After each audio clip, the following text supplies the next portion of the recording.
وافضل الدعاء الحمدللہ. واپس سے دوسرے پاک سنائیں. اللہم صلی مولانا محمد فاضل الجود والکرم تاریخ وسلم. صلاۃ وسلام علیک سیدی یا حبیبی یا رسول اللہ صلی اللہ علیہ وسلم. بہندہ تعالی آپ نے بھی ناکو قبر سماعت فرمائی. سکون ملا کہ ایسی محفلوں سے دل کو بھی سکون ملتا ہے اور انشاءاللہ قبر میں بھی سکون ملتا ہے.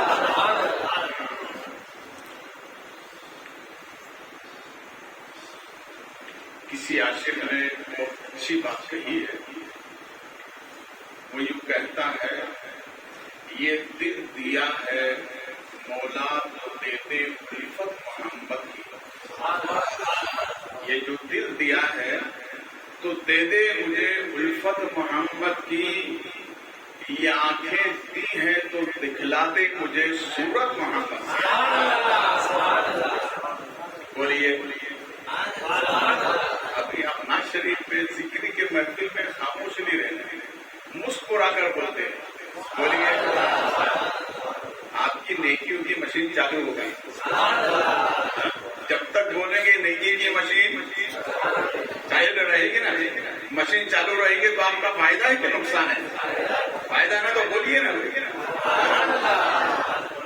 مولا کائنات فرماتے ہیں کہ جو ذکر رسول کی محفل میں بولتا ہے وہ قبر میں بھی بولے گا. یہ دل دیا ہے تو دے دے مجھے الفت محمد کی. یہ آنکھیں دی ہیں تو دکھلا دے مجھے صورت محمد. یہ آنکھیں دی ہیں تو دکھلا دے مجھے صورت محمد کی. اور دیکھیے عاشق کی تمنا ملاحظہ فرمائے. وہ یوں کہتا ہے نہ میں جنت میں جاؤں گا نہ میں دوزخ میں جاؤں گا. دیکھیے تمنا دیکھیے. ہر آدمی آج جنت کی تمنا کرتا ہے مگر اس کا عشق دیکھیے. نہ میں جنت میں جاؤں گا نہ میں دوزخ میں جاؤں گا. سرے محشر کھڑے کھڑے دیکھوں گا صورت محمد کی. سرے محشر کھڑے کھڑے دیکھوں گا میں. بولیے صورت اللہ. جن صحابہ نے نبی کو دیکھا ان پر ہماری ان کی عظمتوں پر ہماری جانب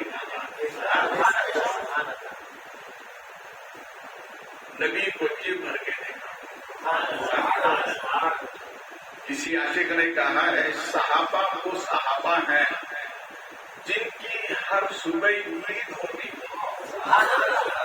صحابہ وہ صحابہ ہیں جن کی ہر صبح عید ہوتی تھی.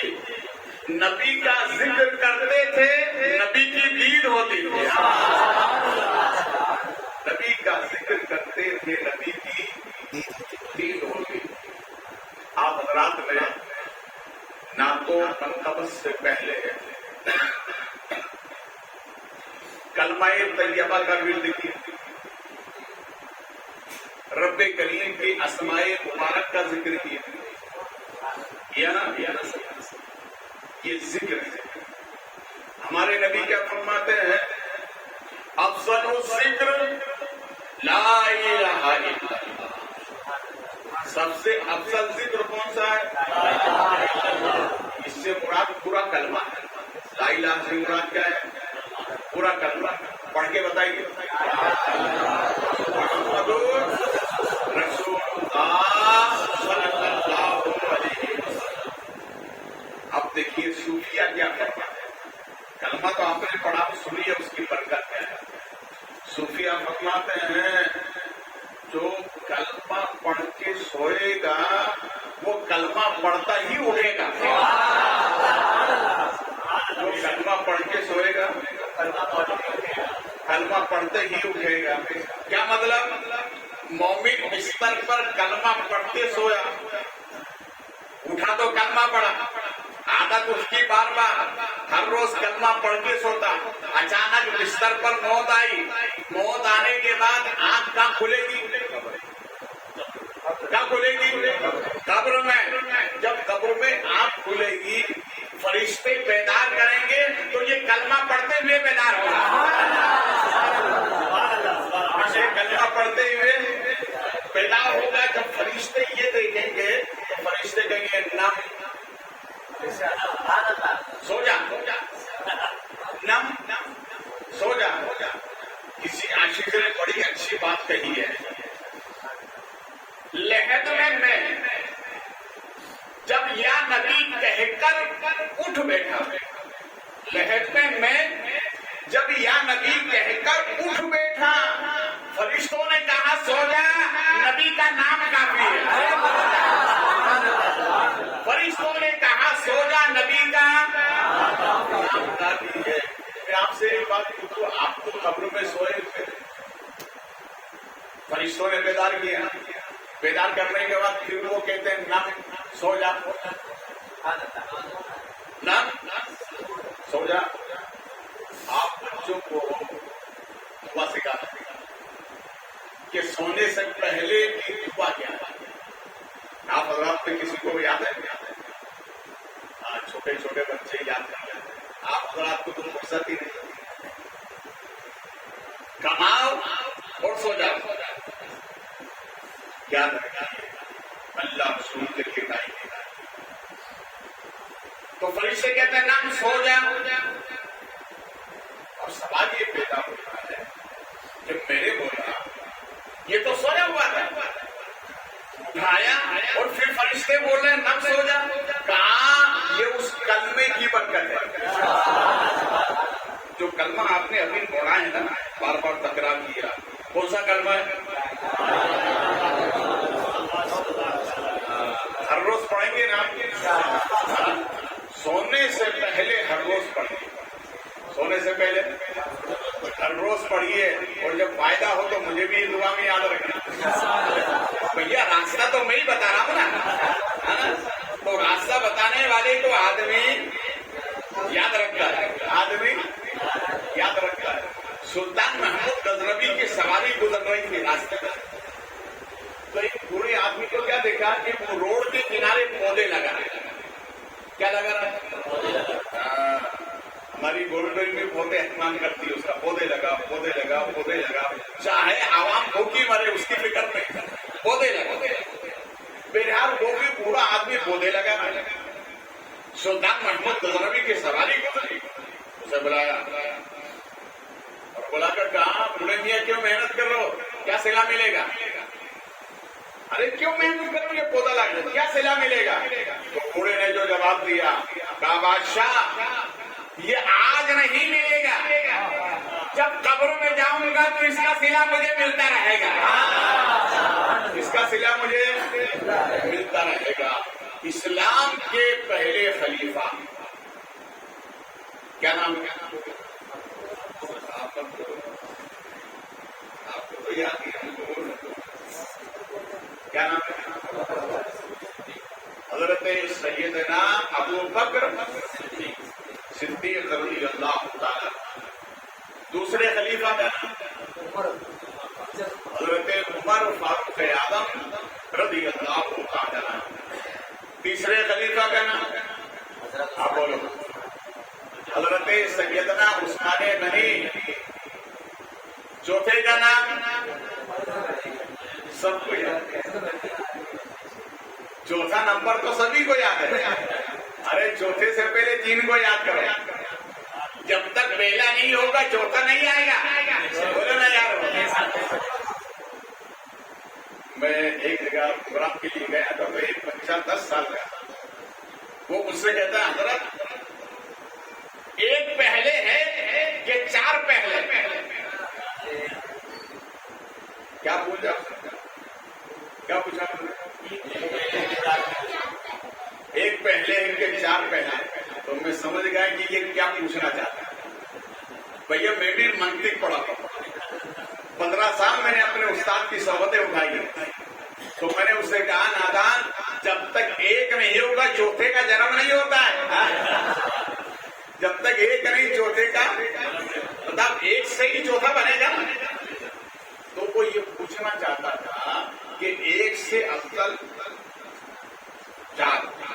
بھائی عدد میں چار رہے نا, ایک ایک ہوتا ہے, عدد میں چار زیادہ ہوئے نا.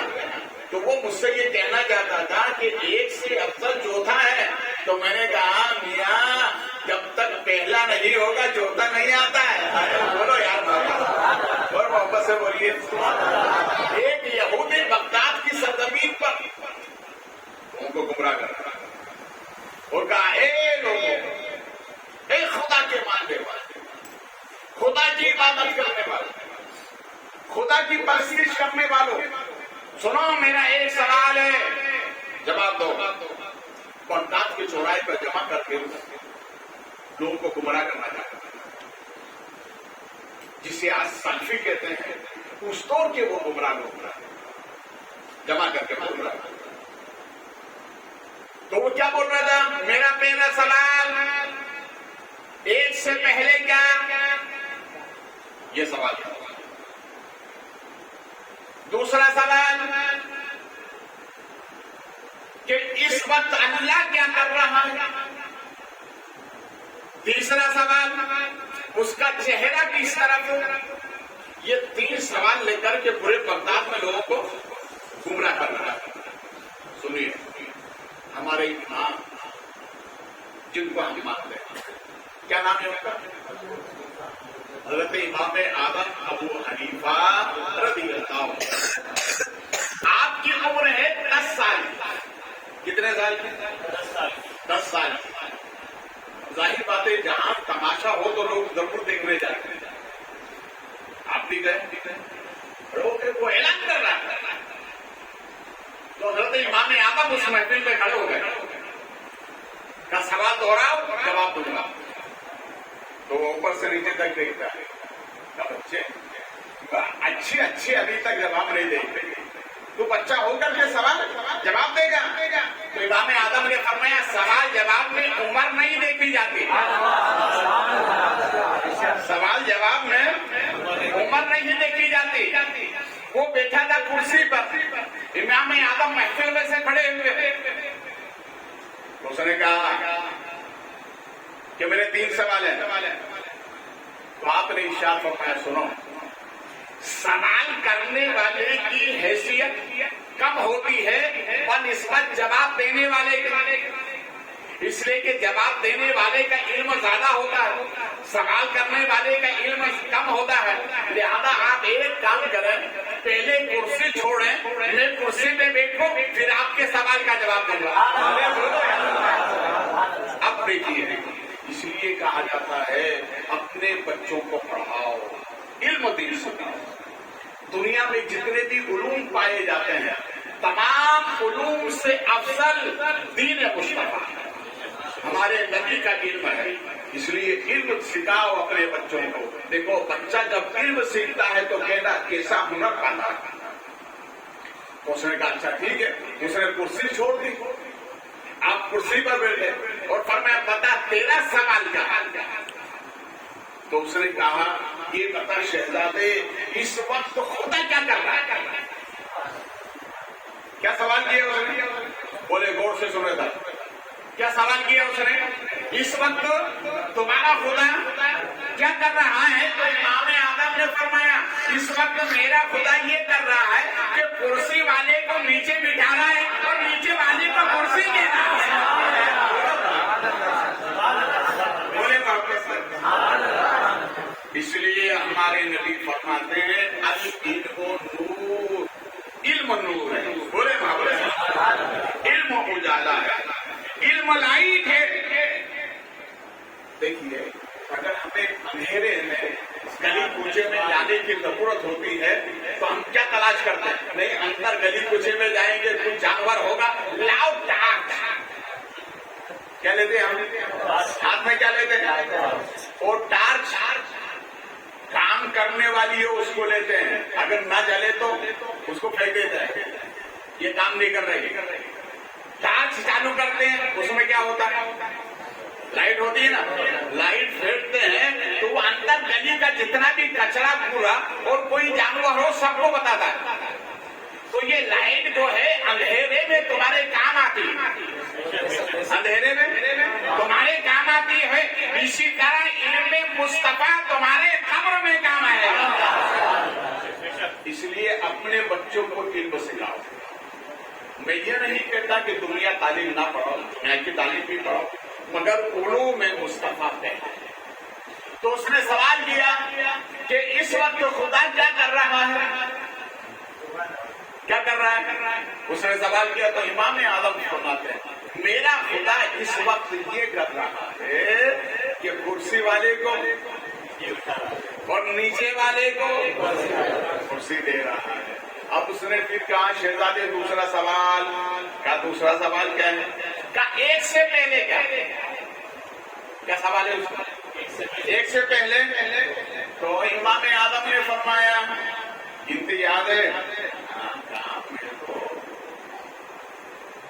علوم جدیدہ کا ماہر آدمی گنتی آتی ہے؟ آتی ہے. تو امام اعظم نے فرمایا اچھا یہ بتاؤ 10 سے پہلے کیا؟ کا 9 سے پہلے، 8 سے پہلے، 7 سے پہلے، 6 سے پہلے، 5 سے پہلے، 4 سے پہلے، 3 سے پہلے، 2 سے پہلے، 1 سے پہلے. ارے بولو نا یار، 1 سے پہلے کچھ نہیں. تو امام اعظم فرماتے نادان جب اس 1 سے پہلے کچھ نہیں تو جس نے کائنات کو پیدا کیا وہ بھی ایک ہے، اس سے پہلے بھی کچھ نہیں. اس سے پہلے بھی بولیے محبت سے، اس سے پہلے کچھ نہیں. ایک اللہ والے راستے سے گزر رہے، راستے سے گزر رہے تو ایک بڑھیا بغداد میں سوت کاٹنے والا وہ چرخا چلا رہے. کیا چلا رہے؟ چرخا جانتے نا؟ اب بھیونڈی جائیے تو وہ چرخا گوڑ والا ملے گا، اور سورت میں جائیے تو دن رات مطلب کچ کچ کچ کچ کی آواز ہی آتی ہے. وہ چلتا رہتا نا جس میں ڈورا لگتا ہے. تو وہ جو آدمی تھا وہ تھا دہلیا، یعنی خدا کو ماننے والا نہیں تھا. تو آیا اور آنے کے بعد میں اس نے سوال کیا بڑھیا یہ کیا ہے؟ کہ یہ چرخا اس سے میں ڈورے کو تیار کرتا. بڑھیا سمجھ گئی یہ مومن نہیں ہے، یہ اسلام کا ماننے والا نہیں ہے. تو میں نے کہا بڑھیا تجھے کیسے معلوم ہے کہ یہ اسلام کو ماننے والا، یہ نبی کا چاہنے والا نہیں؟ کہا میں نے اسے اس لیے پہچانا اس کے چہرے پہ نور نہیں. ارے بولو یار، اس کے چہرے پہ بولو، اس کے چہرے پہ نور نہیں تھا. کیا مطلب؟ چہرے پہ نور اسی وقت آتا ہے جب دل میں نبی کی محبت ہوتی ہے. بغیر محبت کے چہرے پہ نور نہیں آتا. اس لیے ہمارے نبی فرماتے ہیں میں محشر میں میری امت کو پہچان دوں گا، محشر میں میری امت کو میں پہچان لوں گا. صحابہ عرض کریں گے سرکار وہاں تو ہر نبی کی امت ہوگی، اس میں ہزاروں میں آپ کی امت کیسے پہچانی جائے گی؟ نبی فرماتے ہیں میرے امتیوں کے چہرے چمکتے ہوئے ہوں گے. بولے واپس سے بولے. تو صحابہ نے عرض کیا سرکار سب کے چمک رہے ہوں گے، آپ کی امت کی کیا خصوصیت ہے؟ نبی فرماتے ہیں سنو میری امت کے چہرے 2 سبب سے چمک رہے ہوں گے، ایک تو میری محبت کے صدقے اور ایک وضو کے صدقے. دنیا میں بھی چمک رہے ہیں، آخرت میں بھی چمکتے ہیں. آخرت میں بھی بولے محبت سے آخرت میں بھی چمکتے ہوں گے. اس نے سوال کیا کہ شہزادے اب تیسرا بھی بتا دیں. بھائی تیسرا میرا سوال ہے. کیا سوال ہے؟ کہ اس وقت خدا کا چہرہ کس طرح؟ اس وقت خدا کا چہرہ امام اعظم نے فرمایا جاؤ ایک موم بتی لے کر جلاؤ، بیچ میں رکھ دیا، اس سے پوچھا بتا اس کا چہرہ کس طرح؟ ارے بولو نا یار، بتا اس کا چہرہ کس طرح؟ اس نے کہا چاروں طرف۔ اور آپ نے کہا کہ اس موم بتی کو اور اس روشنی کو جس نے پیدا کیا وہ بھی چاروں طرف ہے، وہ بھی چاروں طرف ہے۔ یہ علم کی برکت، کس کی برکت ہے؟ علم کی برکت ہے۔ اس لیے فقہا فرماتے ہیں جیسے رات میں سو کے ویسے ہی قبر سے اٹھایا جائے، قبر سے اٹھایا جائے۔ حضرت سفیان ثوری رحمۃ اللہ علیہ ان بھائی کے بھائی ایک بندہ ان کے پاس آیا اور آنے کے بعد میں اس نے کہا کہ لوگ میں بہت پریشان ہوں، کوئی علاج دے دیں، کیا دے دیں؟ کوئی علاج دے دیں۔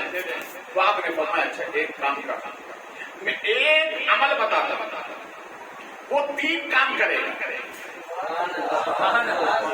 میں ایک عمل بتاتا ہوں، وہ 3 کام کرے گا۔ حضور بتائیے، جلدی بتائیے، میں ابھی سے شروع کر دیتا ہوں۔ جب آدمی پریشان ہوتا ہے نا تو وہ پھر پڑھنے میں بہت دل لگا تاکہ یہ پریشانی دور ہو جائے۔ تو آپ نے ارشاد فرمایا سنا، رات میں سونے سے پہلے کلمہ شریف پڑھ کے سونا، کلمہ شریف پڑھ کے سونا۔ دیکھیے کلمے کی یہ برکت ہے کہ یہ جو سینہ ہے نا اس میں دل ہے، اور یہ دل کے اوپر 7 پردے، کتنے پردے؟ پتا چلا دل کتنا قیمتی ہے۔ دل تمہارا دل کتنا قیمتی ہے، اللہ نے اندر رکھا ہے وہ 7 پردوں کے اندر۔ کس کے اندر؟ 7 پردوں کے اندر۔ اچھا بتاؤ، اگر آپ کے پاس نوٹوں کا خزانہ ہو تو آپ پکاتے رہیں گے؟ ابھی تو لاک ڈاؤن سے گزرے ہیں آپ، ہر آدمی اب رکھنا چھوڑ دیا، پورا کے پورا لاکر میں لے جا کے رکھتا ہے، نہ جانے کب آ جاتا ہے۔ پہلے تو چور آگے سے آتے تھے، اب پیچھے سے آتے ہیں۔ آج صاحب کہاں سے آتے تھے؟ بولے محبت سے۔ میری دادی محترمہ اللہ تعالیٰ انہیں جنت الفردوس میں اعلیٰ مقام عطا فرمائے۔ میں نے اپنے بچپن میں اپنی دادی سے پوچھا، اکثر و بیشتر میں اپنے بڑوں کی صحبت میں رہتا تھا۔ میں پڑھائی کے زمانے میں جب چھٹی میں جاتا تو ہمیشہ میں اپنی دادی کے پاس رہتا۔ تو میں نے اپنی دادی سے کہا کہ دادی ماں، یہ دروازے کے اوپر جھنڈے کیوں لگاتے ہیں؟ تھوڑا جھنڈا لگاتے ہیں نا، نبی کی میلاد پر لگاتے ہیں کہ نہیں لگاتے؟ بولیے محبت، ابھی تک نہیں لگائے تو آپ لگانے کا، اور میرے آنے والے جملے سنیں گے تو آپ ضرور لگائیں۔ تمہاری دادی ماں یہ ہرے جھنڈے کیوں لگاتے ہیں؟ تو میرا بچپن تھا، انہوں نے سمجھانے کے لیے کہا کہ بیٹا یہ جو جھنڈا دروازے پر لگتا ہے نا، اس کو دیکھنے کے بعد چور نہیں آتے۔ کیا نہیں آتے؟ بولے چور دو قسم کے ہوتے ہیں، ایک چور ہوتا ہے مال کا اور ایک چور ہوتا ہے عقیدے کا۔ تو دادی نے مجھے بچپن کا تو سمجھا دیا کہ بھائی جھنڈا لگا چور نہیں آتے، لیکن وہ بچپن کی بات بچپن میں سمجھ نہیں آئی۔ ارے بولو نا یار، مسکرا کر بولا۔ ہمارے نبی فرماتے مومن کو دیکھ کر مسکراتا ہے، اللہ اس کو صدقے کا ثواب عطا فرماتا ہے۔ ہمیشہ ایک دوسرے کو دیکھ کر مسکرائے اور محبت سے مصافحہ کیا۔ کیا کیا گیا؟ مصافحہ کرنا، مسکرانا اور محبت سے سلام کرنا، محبت سے سلام کرنا۔ پوچھا یہ تینوں عمل سے کیا ہے؟ تو فرماتا ہے اللہ دل سے دل ملا دے گا۔ کیا ملا دے گا؟ دل سے دل ملا دے گا۔ تو میں نے بچپن میں سمجھ نہیں آیا کہ یہ جھنڈا لگانے کا فائدہ کیا ہے۔